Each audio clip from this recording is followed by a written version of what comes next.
that is assimilation. Assimilation simply acquiring new experience, new knowledge. Then accommodation. It is modification, modifying existing structure to new acquired knowledge and experience. Let's see a child who has only seen a birds that fly like sparrows, pigeons.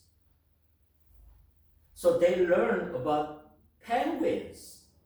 At first, child might assume that penguins can fly because they classify them as bird. However, upon learning the penguin did not fly but swim instead, right? So the child adjusts their understanding of the birds to include both flying and not flying species. That is accommodation. Before, child only knows bird they can fly, but since child new experience with penguin doesn't fly but swims, right? So children understand it. Birds can be flying or non-flying birds. So they can distinguish bird, flying bird, not flying bird. That is accommodation.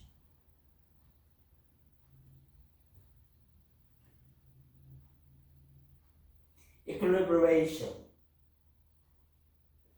That is balancing between assimilation and accommodation to achieve cognitive stability.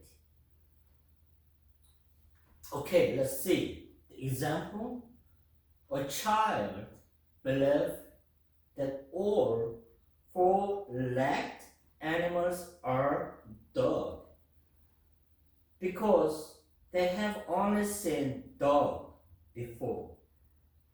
He has only one information with 4 legs, that is dog, right? One day, they encountered a new animal with 4 legs, let's say a cat, but instead of calling cat, they call it dog. However, after being corrected and observing difference, what's the difference? Cat sounds mew, right? And cat has, different body shapes.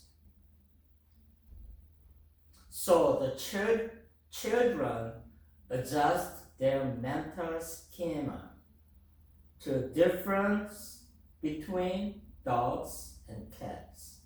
That is accommodation. They can distinguish difference between cat and dog, right?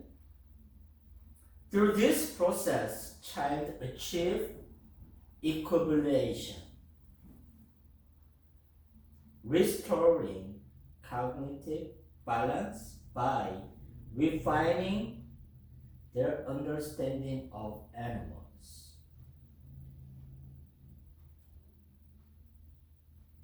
So the child understands. So there might be chance of different kind of animal with 4 legs. He only experienced dog and cat, right? Then the equilibration means maybe children, they can understand it.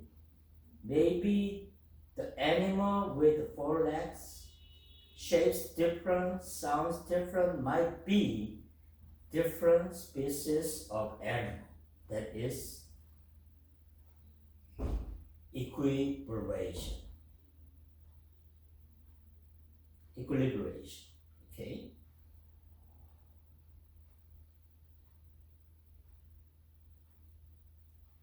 Okay, let's watch simple video about constructivism shortly. What is constructivism?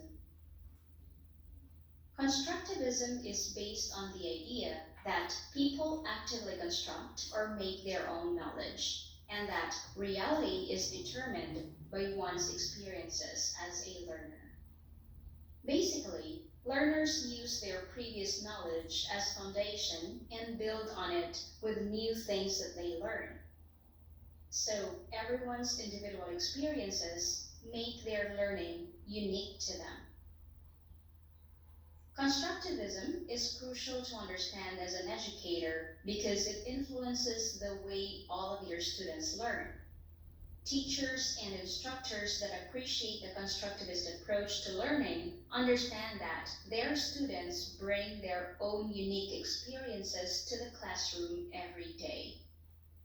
Their background and previous knowledge impact on how they are able to learn. Teachers are able to use constructivist learning theory to help their students understand their previous knowledge. If one is new or aspiring educator, it's important to get the education and credentials one needs. But it's also important to understand learning theories and how they impact her and her students. There are many specific elements and principles of constructivism that shape the way the theory works and applies to students. First is the idea that knowledge is constructed. This is the basic principle in constructivism, which means knowledge is built upon other knowledge. Here, students take bits and pieces and put them together in their own unique way, building something different than what another student will build. The student's previous knowledge, experiences, beliefs, and insights are all important foundations for their continued learning. Second, people learn to learn as they learn. This means learning involves constructing meaning and systems of meaning. For example, if a student is learning the chronology of dates for a series of historical events, at the same time, they are learning the meaning of chronology. If a student is writing a paper about history, they are also learning principles of grammar and writing as well. Thus, each thing we learn gives us a better understanding of other things in the future. Third, learning is an active process. Learning involves sensory input to construct meaning. The learner needs to do something in order to learn. It's not therefore a passive activity. Learners need to engage in the world so they are actively involved in their own learning and development. One cannot just sit and expect to be told things and learn. The student needs to engage in discussions, reading, activities, and the like. Fourth, learning is a social activity. This means that learning is directly associated to our connection with other people. Our teachers, family, or peers, and our acquaintances impact our learning. Educators are more likely to be successful as they understand that peer involvement is one of the keys in learning.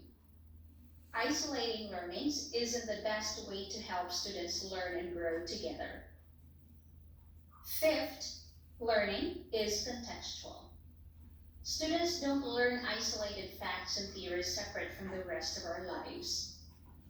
We learn in ways connected to things we already know and what we believe.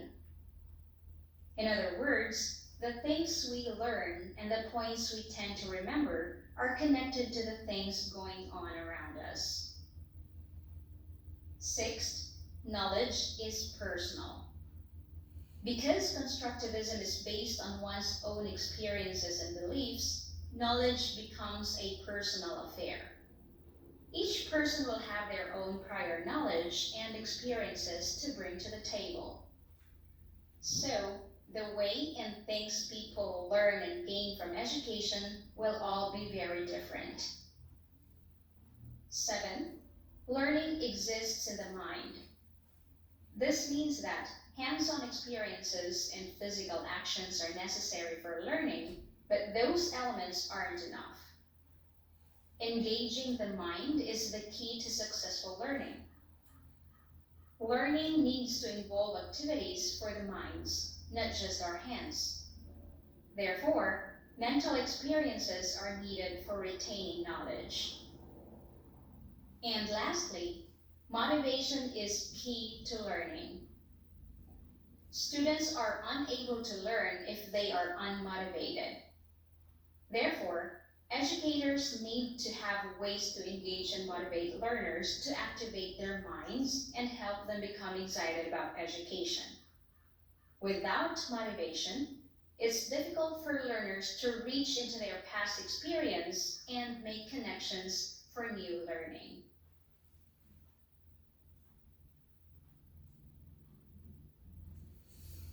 Okay, that's a brief explanation of constructivism. Okay, the next theory we're gonna learn is also another constructivism. Okay, which is Lev Vygotsky.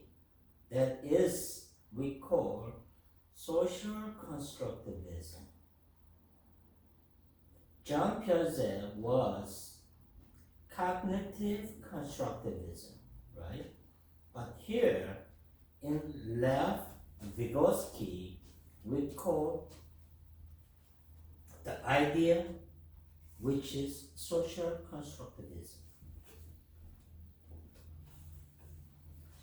Okay, that is the theory which emphasizing the social, cultural dimension of learning. In contrast, Jean Piaget, he understood the constructivism is divided three parts, right? Assimilation, accommodation, equilibration. Okay? Assimilation is requiring new knowledge, new experience.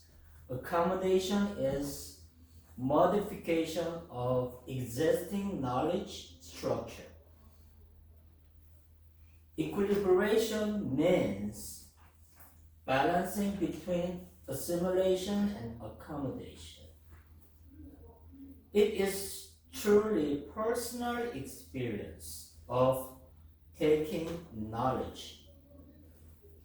That's Jean Piaget's theory. But here, Lev Vygotsky, he insists, he looked this theory in different perspectives. That is social constructivism. That is emphasizing social, cultural experience of learning. So while Piaget, he focused on how individuals build, construct the knowledges totally independently and personally. But Vygotsky, he argued, he insisted that the learning is fundamentally a social process which is facilitated by interaction with more knowledgeable others. it is like child, interaction with other knowledgeable person. It could be their mother, father, brothers, sisters, daycare teachers, something like that. With those interaction, children is learning. So Lev Vygotsky, he approached with different perspective. Learning is totally social activity. That is the theory of social constructivism. So Vygotsky's theory have significantly influenced collaborative learning, peer-to-peer learning, and educational technology, which emphasizing the role of dialogue, mentorship, and cognitive growth. Okay, let's watch another short video of social constructivism, which is developed by Lev Vygotsky.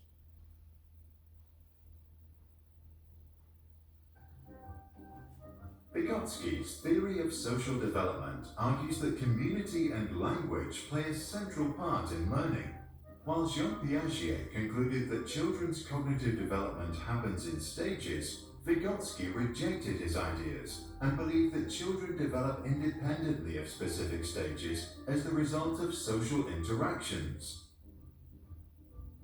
Vygotsky claimed that we are born with 4 elementary mental functions: attention, sensation, perception, and memory. It is our social and cultural environment that allows us to use these elementary skills to develop and finally gain higher mental functions. This development ideally happens in the zone of proximal development. First, there is what we can do on our own. Then, there is the zone of proximal development, which represents what we can do with the help of an adult, a friend, technology, or what Vygotsky called the more knowledgeable other. Last, there is what's beyond our reach. To illustrate this, let us think of twins who were raised in a community in which boys are expected to learn and succeed, while girls are only expected to be pretty. At the age of 10 months, both have the ability to crawl and are in the zone of proximal development for learning how to stand on their feet. The more knowledgeable other, in this case the father, provides the boy with opportunities to practice in a playroom that he is equipped with scaffolding and other objects. The boy is encouraged to explore the equipment, and eventually he uses it to pull himself up. A few hours later, he's cruising along the structures, and a few days later, he's standing on his feet. The girl also has the potential to stand, but does not receive any support in learning the skill. When we compare the two, we see that while the girl is still trying to get up, the boy has moved into a new zone. He knows how to balance while standing, and now has the potential to learn how to walk. Both will eventually learn how to walk, but according to Vygotsky, the boy will be more skilled. The same principles apply to all learning and the development of higher cognitive functions, and only those learning with the assistance of a capable mentor can reach the full potential of their ability. Vygotsky therefore believed that inside the zone of proximal development, learning can precede development, which means that a child is able to learn skills that go beyond their natural maturity. He also established an explicit connection between speech and mental concepts, arguing that inner speech develops from external speech via a gradual process of internalization. This means that thought itself develops as a result of conversation. Therefore, younger children who don't finish this process can only think out loud. Once the process is complete, inner speech and spoken language become independent. Lev Vygotsky died of tuberculosis in 1934 at the age of 37. Despite his young age, he became one of the most influential psychologists of the 20th century. He left the following advice for educators. By giving students practice in talking with others, we give them frames for thinking on their own. What do you think? Can a child learn anything regardless of any developmental prerequisites? And do we learn only through social and cultural contexts? And if so, do you think it is appropriate for a more knowledgeable other to determine what a child should learn next? Share your thoughts in the comments below. Okay, with two of those theories, John Piaget, Lev Vygotsky. I don't If say you like this video and the way we explain this up, I don't say this theory is right, that theory is wrong. It is nothing like that, okay? They just approach to see how learning process is working with just the different perspectives. They just have different point of view to see how children, how learners learn the knowledge, okay? So John Piaget is see learning process is totally personal, independent process of our, brain taking the knowledge from outside. Instead of John Piaget, Lev Vygotsky, he see it differently, okay? The knowledge taking, experiencing new things is totally social activity.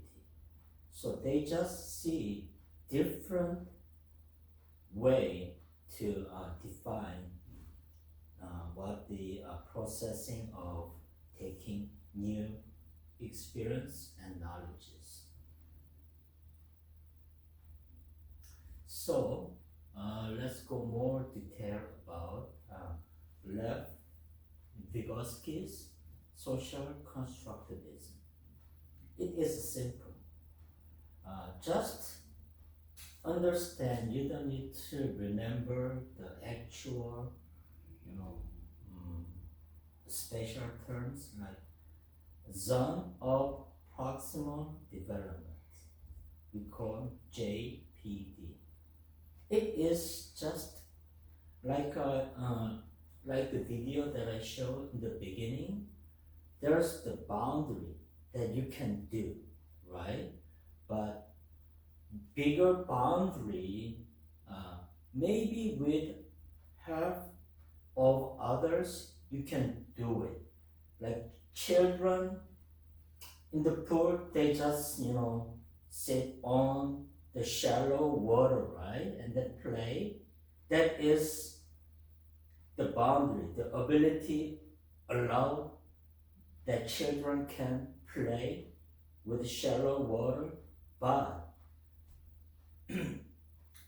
zone of proximal boundary is, broad boundary. Maybe help of others, little child, they can swim with the help of, floating balloon or something like that, right? So that is kind of things of goal they can achieve in the future. So we call that is zone of proximal development. So it is the gap between what a learner can do independently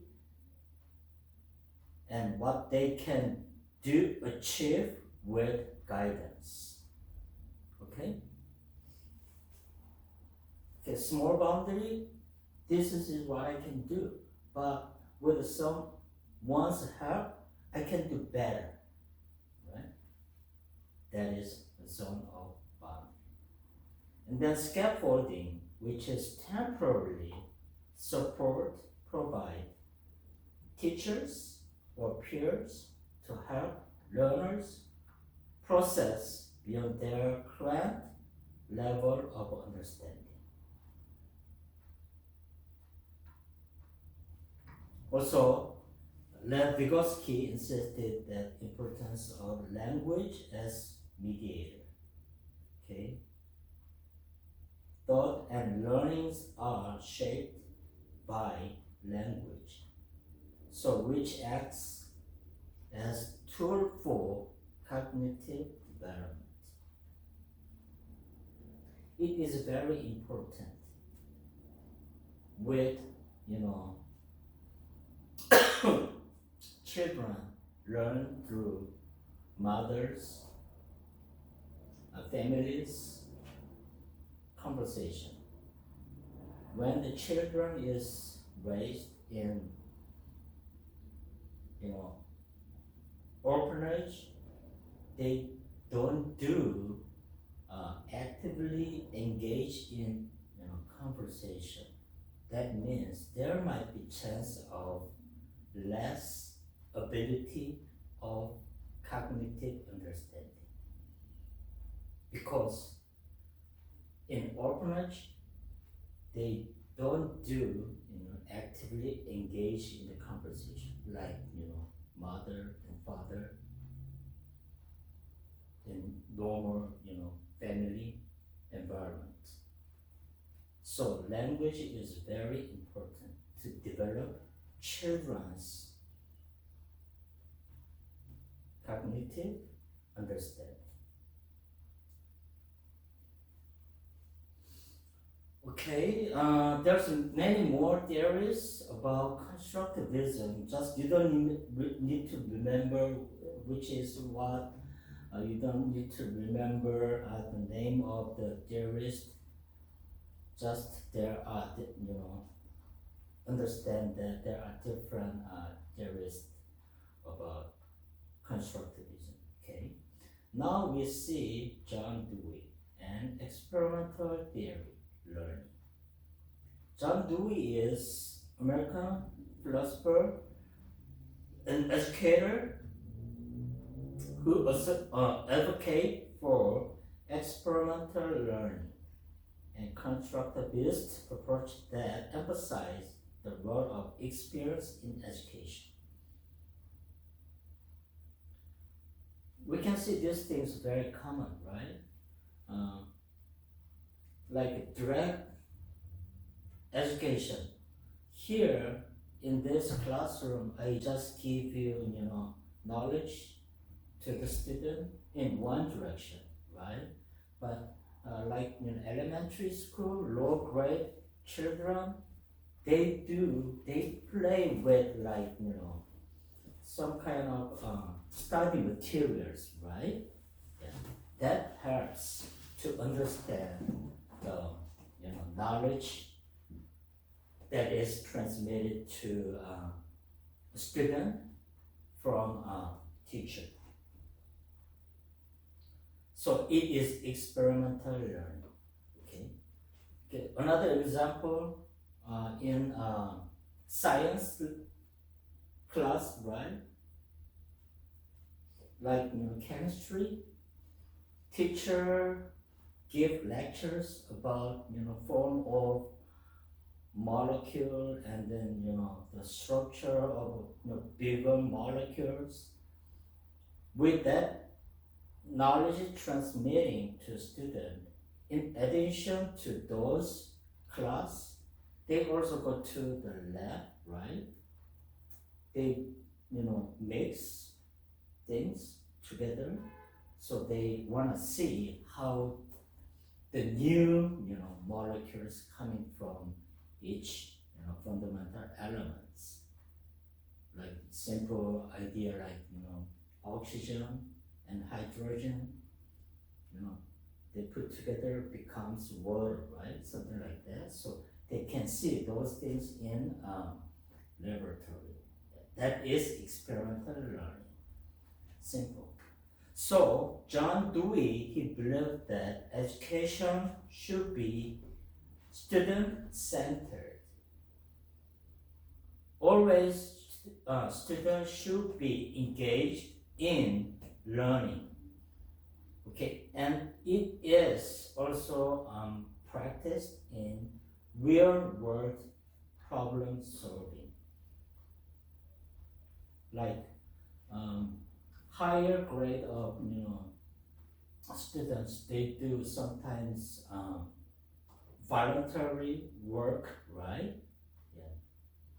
They learn the knowledge in classroom, then sometimes after the class hour, they go to some kind of organization, practice, support other people's needs, and then, some kind of, work supporting work for other organizations. That is all about experiencing and practicing what they learn into real world. Okay, let's watch another short video of John Dewey. Okay, just understand, you don't need to remember the terms and definition of those. Okay, there should be different theories about learning. Just understand it. That's it. There are only a few ideas that had as much of an impact on education as those of John Dewey. To understand his ideas, let's imagine Dewey reappears in the modern world with the mission to implement his theories in a conservative school. Dewey championed learning by doing, also known as experiential learning. He observed that children learn better when they are actively engaged because they are immersed in the present and not a distant future, such as final exams. In biology, students don't read books, but instead grow plants, harvest fruits, and then feed them to snails to see what happens. Sometimes things work out, sometimes accidents happen. Whatever the outcome, the students take notes of their observations and form rich, memorable experiences. At the end of each class, they summarize their learning and turn to discussions. The discussions prepare the students for life in a democratic society where decisions ought to be based on reasonable arguments. Through the debates, the children learn to formulate their own ideas, convince others, and learn to see the world from a different point of view. In one discussion, some started to argue that school uniforms limit self-expression and that they should be abolished. Dewey, who believed that schools should prepare children for life itself and serve society as a force for innovation and reform, encouraged those students to start a petition to find out for themselves if real social change is possible. Classes are interactive because Dewey believes that interaction with the environment is essential for the learning process, since education is an experience that is subject to constant change. Passive recipients of knowledge, on the other hand, learn very little, if anything at all. The group who started the petition present their ideas to the teacher and start a dialogue that expands their understanding and underlines their learning. Learning is interdisciplinary. Dewey believed that continuity is critical to comprehension and that an interdisciplinary education allows students to build on what they already know, which strengthens their understanding. What they observed in biology is being calculated in math, written about in English, and put into images through the arts. This provides the students the opportunity to learn how things are connected. To the brain, this process is more effective because it can link new knowledge with previous experiences and build stronger mental models. Dewey believed that when societies calculate the price of education, they shouldn't only look at the cost of school buildings, teachers' salaries, and other resources. They should also consider the costs of all the hours input by the children, Because the children are the future of our society and human progress, their time in class ought not to be wasted. It is thus the school's responsibility to be a playground to practice a future we wish to see, so when the kids grow up, they can go and create it. About education, Dewey famously said, "It's not a preparation for life, education is life itself." The group that sought dress code reform gained a deeper knowledge about the topic and were able to develop good arguments. They printed their demands on banners and tracts and discussed their ideas with everyone until the day the majority of students and teachers had signed their petition. Eventually, the petition was presented to the principal and a new school rule was passed. Dewey's ideas were not always popular during his time, and while we made some progress in education over the last 100 years, is the situation really any better today? What do you think? Did you experience learning by doing in your school? And does your school encourage you and your friends to engage in social reform and create the future we wish to see? Please share your thoughts in the comments below. Yeah, it is simple. John Dewey, he says learning is doing something in classroom and other setting of educational environment. Okay. Actively, children, students, they need to get involved in active learning process, okay, by doing something. Yes. Okay, so the John Dewey's experimental learning, it has key principle. Okay, one more time, learning by doing. Education should be hands-on and interactive learning process.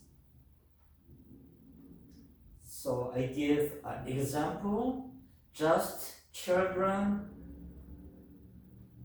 instead of reading the book of science, right? Students, they should conduct experiment. Good example. Right?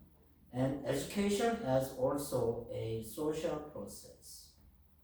Learning happens through collaboration and real-world engagement.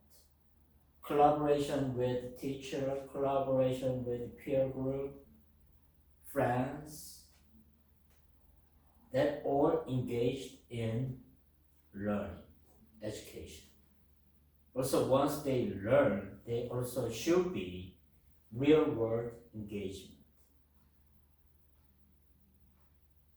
So the example is like group project, right? Children do this project in their classroom, and then also children, they serve as voluntary work for community, right? And then also there should be classroom discussions. Through this discussion, they learn from others. And also there should be reflective thinking. Students should analyze their own experiences to draw meaningful conclusions. Okay, reflection is simple. They just look themselves objectively, okay? They like to build ability, look themselves objectively. Okay, what have I done today in classroom? I really didn't understand equation of some math problem. So what am I gonna do? What can I do, good about math equation. So when possibly you can look at he can research in a computer and ask teacher about more explanations, and later at home they can research about that questions, things that he didn't understand fully about some kind of math equation. So that is reflection, okay? That makes children's ability to learn more. So reflection is also very important.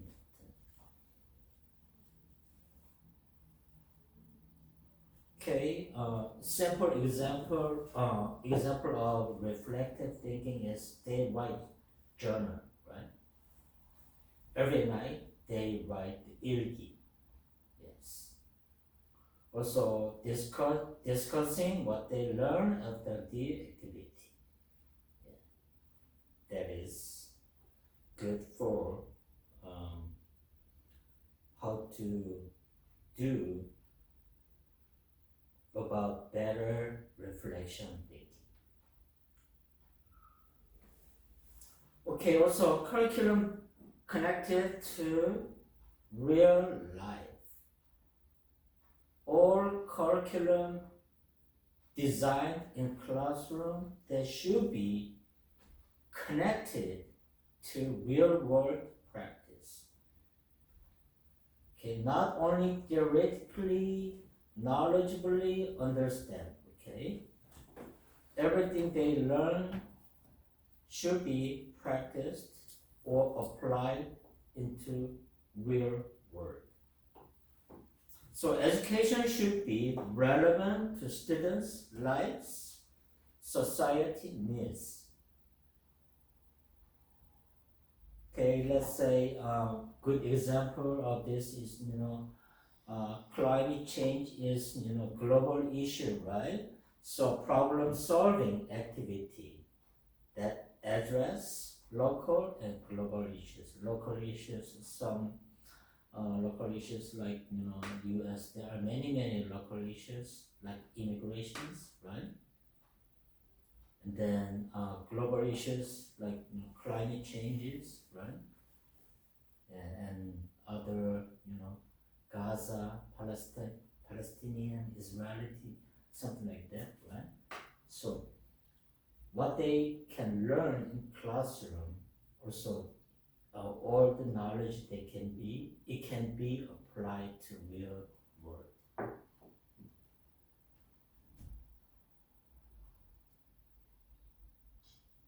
It is sad. Okay. So constructivism can be applied in many different fields in our society, not only about education. Okay, so first, education, inquiry-based and experimental learning, that is making more for children to understand the new knowledges and experiences. Okay, another application of constructivism is technology and e-learning. Okay, digital platforms. Nowadays, many classroom uses digital materials, right? I don't know if you guys heard of Moodle, that is learning management system. Some colleges use this kind of e-learning systems. Also, very popular Google Classrooms, right? Many children, they are engaged in Google Classroom. So teacher opened account, and then teacher invite children, students to that Google Classroom. They can upload study material. They can discuss any topics with writing. Okay. Also, teacher can upload study video, right? Lecture video, that is already posted in YouTube, so they can put the link in Google Classroom. It is very convenient tool. So also workplace training. Employees engage in scenario-based learning and real-world simulations to develop skills. Okay, it is simple. Real workplace training. Okay, you see sometimes you don't see many those things in Los Angeles, but some other kind of rural area, open spaces, the firefighters, okay, they practice,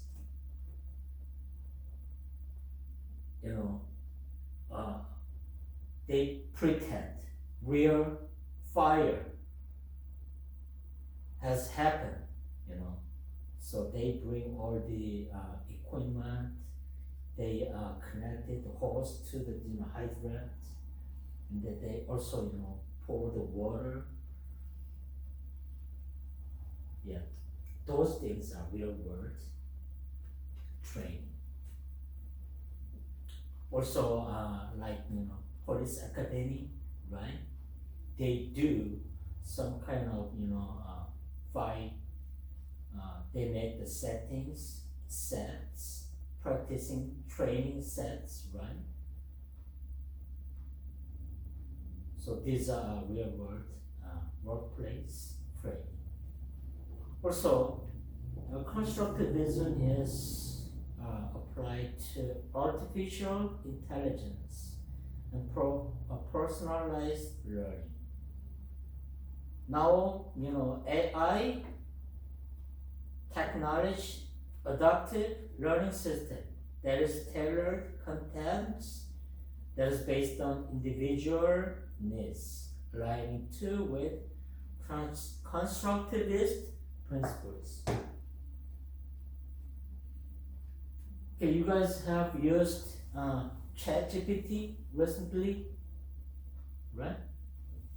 Any level of knowledge you have, you ask any question, just mention that your knowledge level. I only know, let's say, for example, I only know, basic math principles, like plus, minus, multiple division, something like that. And then you give question to ChatGPT, how you want to develop your math knowledge to next level, then ChatGPT shows the answer. Okay, so all kind of answer. It is really custom to the person who asks for the answer. Also, there are many other AI tools nowadays. Have you guys heard of Canva? Many people use that Canva tool for designing, any kind of flyer, poster, PowerPoint, any kind of thumbnails, any kind of format for uploading to YouTube. There are many things. Also, Canva uses AI image generator too. You give certain kind of specific topics to the AI, then AI generate image from your request. It is totally crazy now. I mean, in a good way, yeah. So, yeah, these are all about constructivism.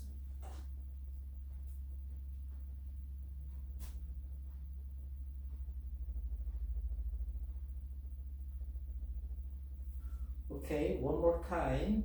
There are three different theories about knowledge. one is behaviorism. Okay, behaviorism.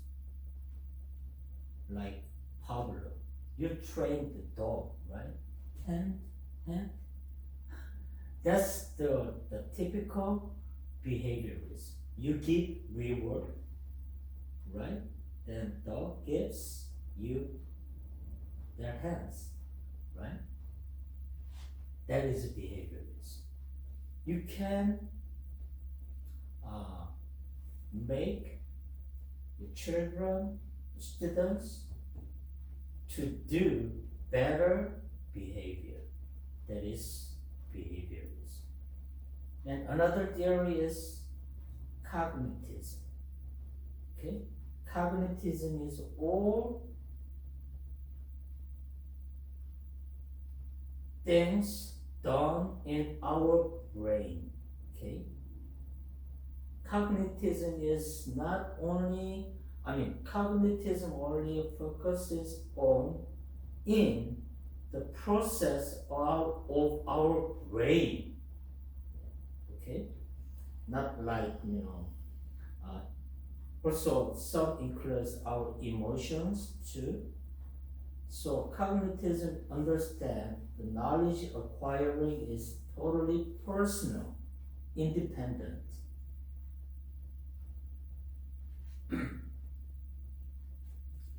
And then other theory is constructivism. Constructivism is kind of mixed of other two theories. Okay, so constructivism is more like active learning. There are different deviation of constructivism, right? Cognitive constructivism, and then social constructivism.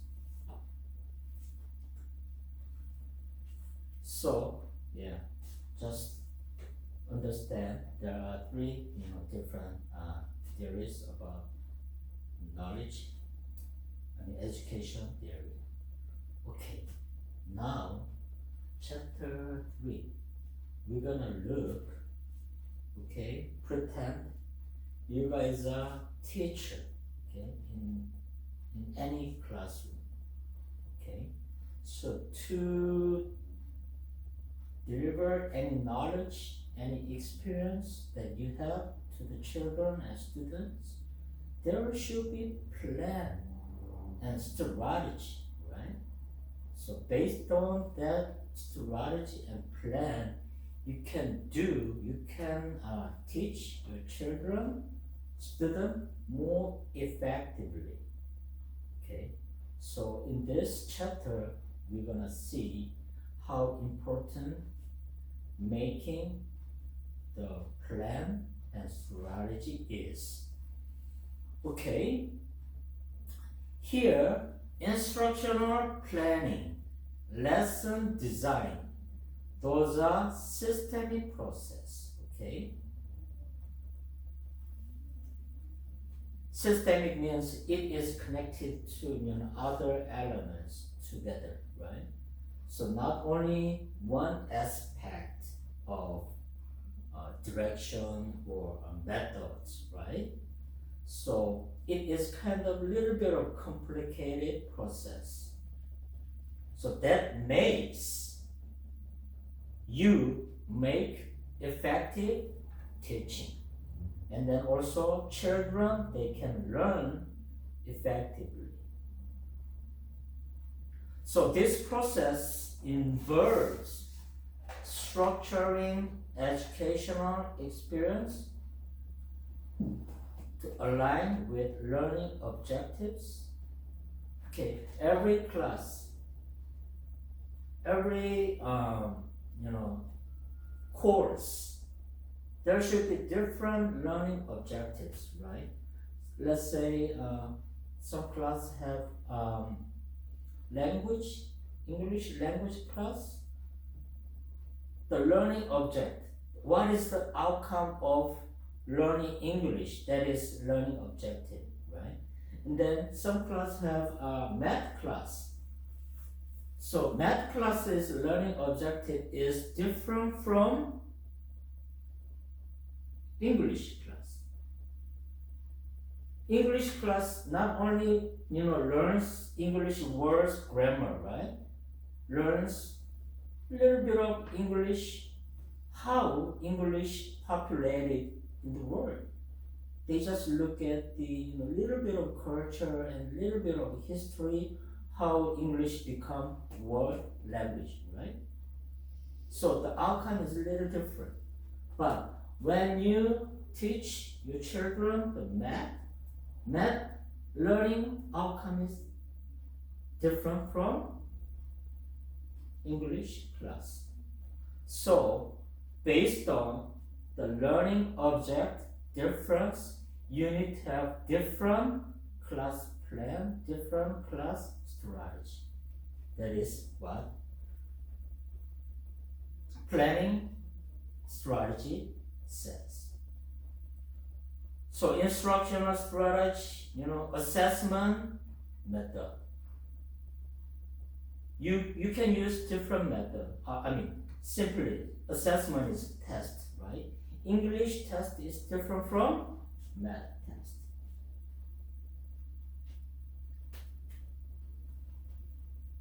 Also, student engagement techniques too. So effective instructional planning is essential, very, very important for achieving desired learning outcomes. That means make good environment of meaningful student engagement.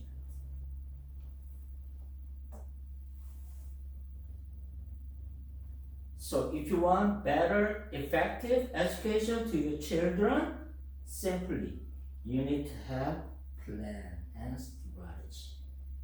It is depend what kind of class, what kind of object you teach. Okay. Also, it is different from what kind of expectation you wanna expect from students. Based on those factors, you can have different learning plan and a teaching plan as strategy.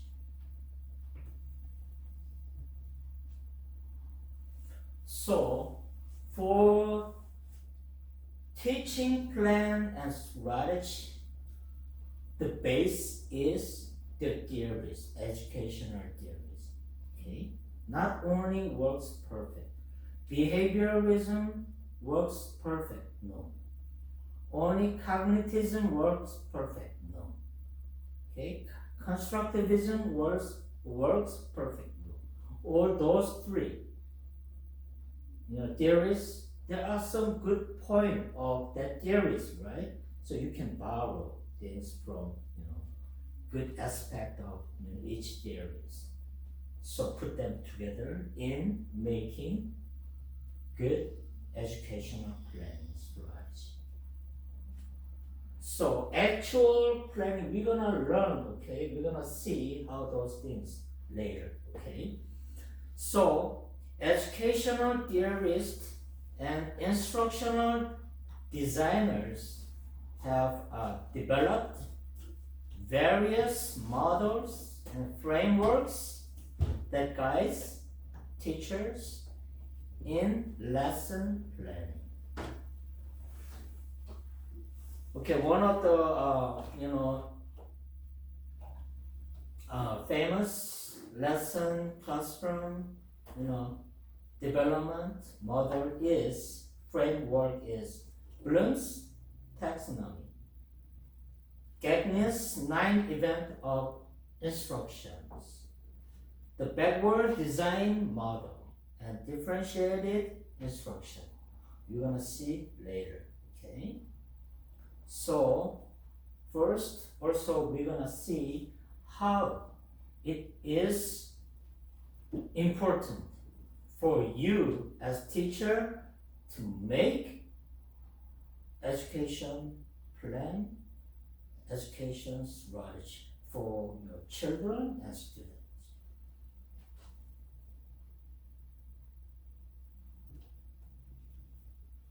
and then what could be required to make good plan. Okay?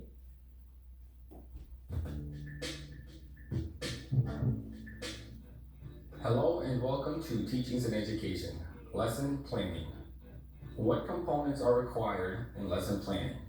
A teacher's lesson plan should include, at the very least, these 12 different components. The first necessary component is the title. When naming your lesson plans, begin with the course subject, grade level, and your name. The title should be clearly presented somewhere at the top of the lesson plan. It should be easy for administrators to recognize whose lesson plan it is. Next up, the date, which is more important than you actually think. Teachers will not argue that one of the most common mistakes are using old lesson plans and forgetting to change the date. It happens to me all the time. When teachers get caught using older dates, it indicates they are not actually planning their lesson. The third component is the lesson objective. Each lesson should have a learning goal. The goal should be characterized as SMART, which means it's specific, measurable, achievable, results-focused, and time-bound. These learning goals should be posted somewhere in the class for both students and administrators to view. The next component is the standards, which is quite an important component. Lesson plans must be tied to at least one state standard. Teaching to the state standards is important because your students will eventually take standardized tests. And if you haven't covered your standards, you eventually set your students up for failure. Moving on to the fifth component, which is the actual plan for the lesson. Each lesson should have a beginning, a middle, and an ending. You should also write in the sequence of activities and events in your lesson. For example, maybe your plan begins with an anticipatory set, then a lecture, then an activity, and finishes up with an assessment. The sixth component of lesson planning is the assessment. Remember, each lesson objective with its aligned standard must be assessed for student comprehension and understanding. Now, when I say assessment, that can mean something as simple as a quick formative assessment, such as an exit ticket, or perhaps a unit assessment. The next component has been surrounded by some debate lately: homework. Let me be the first to say that homework is absolutely necessary. Add specific pages and problems for homework assignments. You know, kids spending time doing their homework isn't a bad thing. You should be assigning homework. The next part of lesson planning is to add some cross-curriculum standards. English language arts and other subject standards should be included when touched upon in a lesson. Especially look to incorporate English language arts. Think about a physics lesson on quantum mechanics and Albert Einstein. That lesson could have both history and science standards. The next component is differentiation, which great teachers actually do. You can include differentiation of instruction through content, process, and product. Also, differentiate for students with disabilities and ELL students as well. It should be noted that differentiation of instruction takes a lot of time and effort as well as planning. The 10th component is technology. Add technology skills and practices into your lesson plan if possible. Now, not all lessons you give will incorporate technology. Nevertheless, as teachers, we must prepare students for the technological world. The next component should be included is the written component. Remember, writing is a transferable skill that students need for most disciplines and need as career professionals. Even if you're teaching math, have your students write out steps to solving a problem. Place open-ended questions in your assessments. And now, we finally made it to the last component: career skills and career-ready practices. All teachers should try to instill career-ready practices that will prepare their students for careers later on in life. Education is ultimately the responsibility for preparing students for life outside of school. And click the link below for a sample.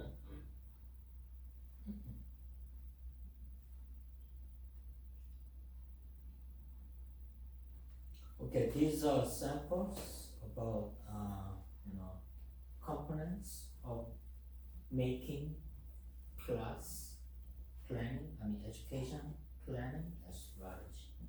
Okay? These are typical components. It depends. You can use all of those things. You can pick you think that is important. You can pick use it to your classroom.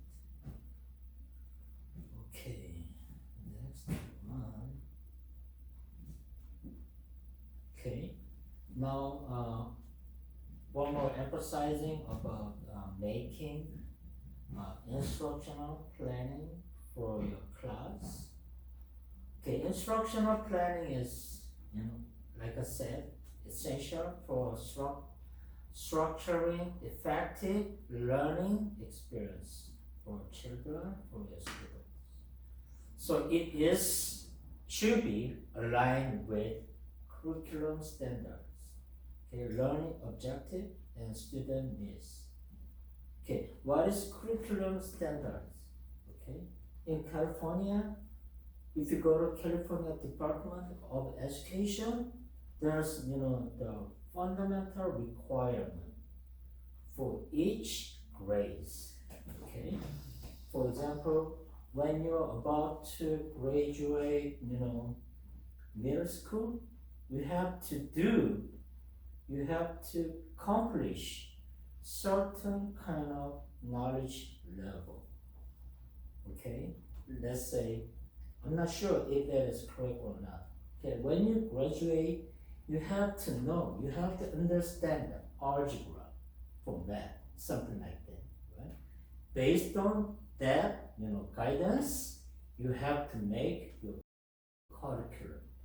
Yeah. So that is curriculum standard. And learning objectives. Also different, objective you teach, right? Like math, English, social science, or any science, biology, chemistry, something like that. And then also, you also have to consider the students' needs, students' ability of learning. All children are not same in that classroom settings, right? Some are, it could be new student in LA. He just got immigrated to US yesterday, right? So he barely speaks, English, right? So also you have to consider those things too. Yeah. So based on children's learning ability, children's needs, you have to adjust your learning scale to those students. So effective planning that helps teachers manage also time efficiency. Okay, also utilizes appropriate teaching method and assess student progress.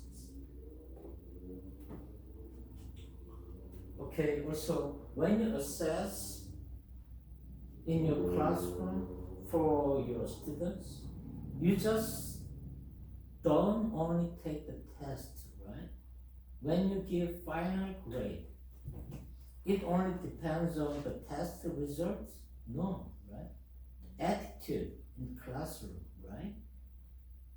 You see how actively student is engaged in discussions and group works too, right? So that is also another point that you can consider for final grades. Yeah. So that is, assessment. So you have to consider those things. You can see like a new immigrant barely speaks English, but you can find out right away when you see children's activity in classroom. He doesn't speak English very well, but actively he engages. Actively he tries to work with other students. So compared to other students, like, some students born in America speak English well, right? Same activity, but I want to give more point to new immigrant students. Even though his hardship of communication, English with English, right? But he he diligently tried to learn from others, from teachers. So I want to give more point to him. So that's my opinion, okay? So it can be any aspect of point that you want to give to the students.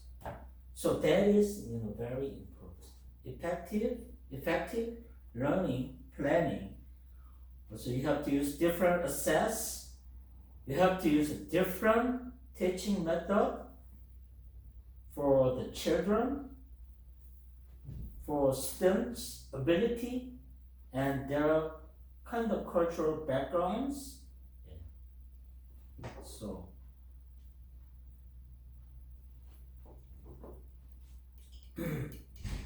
okay. Key components for instructional planning. Okay. First, you have to know what is learning objective and what is standard. Okay. For the educational standard, you go look up California Department of Education, that site, all explanation is there. What is standard for English learners, English subject, math subject, for each grade, there's a standard. So you need to follow that standards, not your own standard, okay? Also, you need instructional strategy. So making instructional strategy that is depend on subject, right? What kind of subject do you want to teach? You want to teach English? The strategy is different when you teach English from math, science, biology, chemistry, physics, all different. Also, like I mentioned, student needs. What you can see some weak point of students' learning ability. You can see. So maybe you wanna understand. You can understand the needs of students' learning, needs. So also learning objectives, that is another outcome. When you finish, the semester, you have to bring some kind of, learning result, that is learning objectives. Also, assessment is very important, right? And evaluation, same, So assessment measures learning and also provide feedback for instrumental improvements, right? When you have children, you see they always bring at the end of semester the class report, okay? Kids, getting A and B, and then there's also writing, okay? Hey, your children, Brian is so noisy in the classroom, but he does good at math. But please tell him, not making noise in the classroom. I saw that kind of letter a lot when when I raised my son. Okay, those things you can see. So differentiated. So So differentiated and adoption. So teachers must accommodate diverse learning needs through differentiated instruction. Okay, accommodation is simple. You adjust your teaching method, your teaching skill to various students' learning ability. Some students understand right away, quickly, right? But some student has kind of difficulty to understand same idea, right? So you accommodation means you need to just adjust for those student who is kind of behind the schedule. Yeah. So that is accommodation. Fixing, yeah, and adjusting. So these are all four, important components of instructional plan. Okay, I think I can finish little more definition, more detail about this one, okay? Learning objective and standard, okay? More, okay, same. So, learning objective standards lesson design begins with clear defined learning object. That means, okay, children, in the beginning of the semester, you send, kind of syllabus to, okay, or you can mention children. Okay, children, at the end of this semester, when you learn math, okay, the outcome should be this, okay? When you finish middle school math in this semester, you guys will understand how algebra 1 works, okay? Yeah, that is outcome.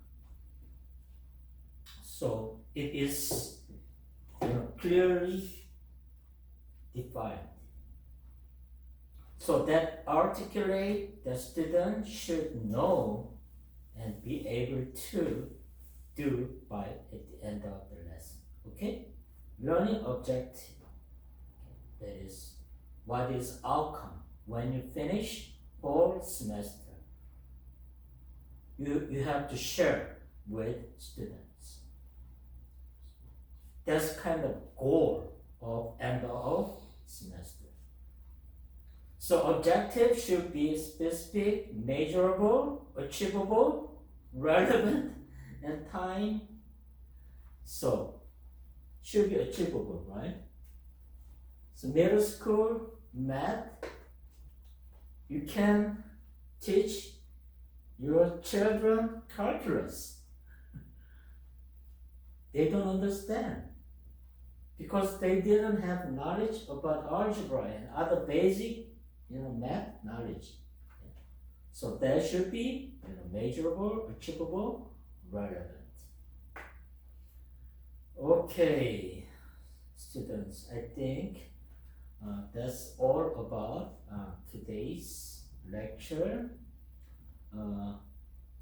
Okay, instructional planning, lesson design, key components. Number 1, you have to let your student know, also you fully understand what is the learning object and standard. Okay, this thing you have to share with your students. Okay.